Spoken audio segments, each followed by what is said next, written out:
Maradaw na adlaw sa idyo mga kabirada, habirada na tukuman kay Bernie Santo man, gihagad ta sa kaubanan sa akong asawa sa iyang trabaho, naanata sa ilang balay mga kabirada. Shout out kay Archie Lakang og sa iyang asawa Emily Lakang, mo nilang boarding house mga kabirada.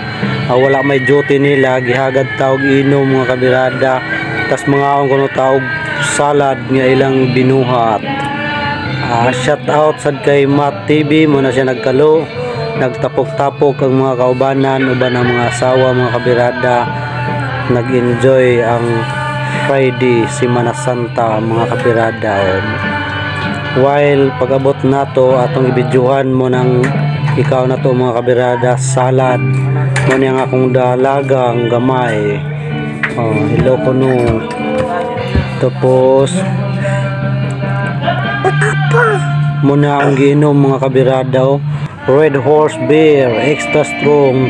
Well, nagkanta-kanta sila mga kabirada, wa sila kabalo nga nagbidyo-bidyo ta. Atong gibidyohan sila kung makita mga naong mga kabirada ba.